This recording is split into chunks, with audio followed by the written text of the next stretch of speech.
వికారాబాద్ జిల్లా పగిరి RTC depot ప్రాంగణంలో MLA Rammohan రెడ్డిని యూనియన్ నూతన గౌరవ అధ్యక్షుడు పెంటయ్యను ఉద్యోగులు ఘనంగా సన్మానించారు. ఆర్టీసీ కార్మికులకు కాంగ్రెస్ ప్రభుత్వం ఎల్లప్పుడూ అండగా ఉంటుందని ఎమ్మెల్యే భరోసా ఇచ్చారు. సంస్థ అభివృద్ధితో పాటు ఉద్యోగుల సంక్షేమానికి ప్రభుత్వం సమాన ప్రాధాన్యత ఇస్తుంది అన్నారు. సమస్యల పరిష్కారానికి చిత్తశుద్ధితో పనిచేస్తుందని పేర్కొన్నారు. కార్మికులకు సొంత అన్నలా అండగా ఉంటామని, రాబోయే యూనియన్ ఎన్నికల్లో గెలుపే లక్ష్యంగా పనిచేస్తామని పెంటయ్య ధీమా వ్యక్తం చేశారు. మొట్టమొదటిసారిగా మనం ప్రభుత్వంలో కార్మికులను విలీనం చేసే కార్యక్రమాన్ని ప్రభుత్వం ఒప్పుకున్నది.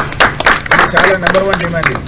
ప్రభుత్వంతో మనము అనుకూలంగా ఉండి ప్రభుత్వం ఏదైతే కార్యక్రమాలు చేస్తుందో ఈరోజు మహిళలకు ఆర్టీసీ బస్సులో ఉచిత ప్రయాణం చేసి 10,000 కోట్ల రూపాయల ఏదైతే డబ్బులు రికవరీ ఉండేనో ప్రభుత్వమే చెల్లిస్తుంది ఆర్టీసీ. అంటే ఆర్టీసీకి ఒక ఇంజక్షన్, ఎట్లయితే ఒక డెత్ బెడ్ మీద ఉన్నటువంటి ఆర్టీసీ సంస్థను ఒక ఇంజక్షన్ ఇచ్చి మళ్ళీ కాపాడింది ఎవరంటే రేవంత్ రెడ్డి గారు, కాంగ్రెస్ పార్టీ.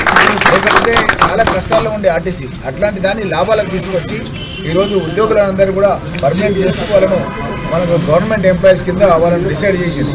కాబట్టి ఇలాంటి సందర్భం లోపల మన ఎలక్షన్స్ కాగానే ఇమీడియట్లీ మీరు అందరూ గవర్నమెంట్ ఎంప్లాయీస్ అయిపోతారు. ఎందుకంటే దానికి ఏంటంటే ఎలక్షన్ చేయాలనేది ఆల్రెడీ గవర్నమెంట్ డిసైడ్ చేసింది. ఈ సందర్భంలో ప్రభుత్వానికి అనుకూలమైనటువంటి యూనియన్ ఉంటే మనకు అడ్వాంటేజ్ ఉంటుంది. మన ఎమ్మెల్యే సార్కి ప్రత్యేకంగా ధన్యవాదాలు తెలియజేస్తున్నా సార్.